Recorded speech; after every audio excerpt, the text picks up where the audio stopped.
Hello rugby fans. Today, October 7th, 2025, I'm bringing you the latest hot news from the world of rugby. Please support me by liking and subscribing to the channel. Thank you very much, and perhaps that tour will be the most important test of the Springboks' true spirit and character. In Europe, they will not only face teams in high form, but also the pressure that comes from their own reputation. If Erasmus can help his students turn instability into stability, and mistakes into lessons, then this could be the turning point that brings the Boks closer to the shape of a perfect team. I believe that this November, fans will not only be waiting for victories, but also to see a strong, cool and unwavering version of the Springboks, a team that not only dominates the scoreboard, but also dominates their own belief.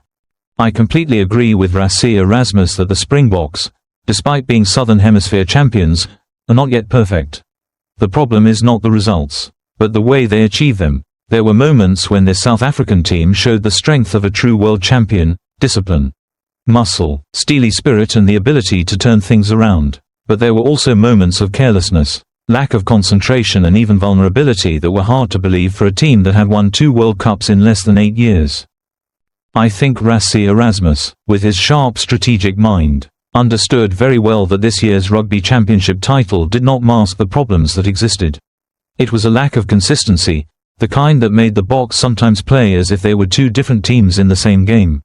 In Johannesburg, leading 22-0 and still losing by 38 points was an embarrassing blemish on an otherwise promising season.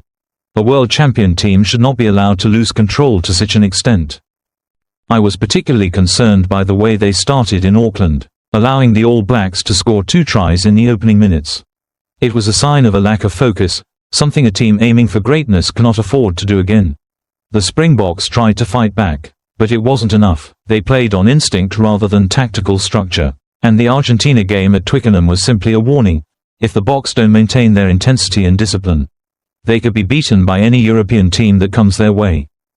What bothers me is the fluctuation in form between halves. In Wellington and Durban, the Springboks had shown a style of play that was full of energy, speed and almost perfect interline connection, modern rugby that combines muscle with imagination.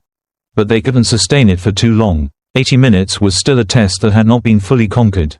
With teams like Ireland, France and even England improving so rapidly, that lack of consistency could cost the Springboks dearly on their November tour. However, I still believe that the Springboks' greatest strength is not just their physicality or technique, but their winning culture. Rassie Erasmus has created a clear identity, discipline, pride and a strong sense of unity. They know how to react after defeat, and that is why I believe they will come back stronger. The current squad has great depth, from key players like Siya Kolisi, Eben Etzebeth, Handré Pollard to young talents who are starting to make their mark like Kaanan Moodie or Kurt Lee Arons. Next November will be a crucial time, not only to confirm their position as the world's number 1, but also to shape the style of the Erasmus era, a period in which the Springboks need to prove that they are not just at winning team, but at winning team. The 5 European Test matches will be a measure of their adaptability, their maturity in playing style, and above all, their ambition to become legends, not just champions.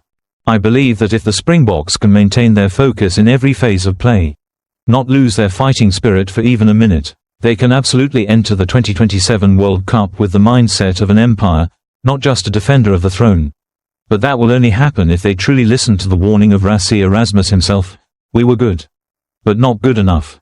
In short, the upcoming European tour is not just a series of friendly matches, but an opportunity for the Springboks to prove that they are still worthy of being the number 1 team in the world. Rassie Erasmus knows that trophies cannot cover up cracks in their form, and only consistency can take them further. If the Boks can maintain their intensity for 80 minutes, tighten their discipline and regain their innate spirit of conquest, they will not only defend their position, but also send a strong message to the rest of the rugby world, that the Springbok Empire is not over yet.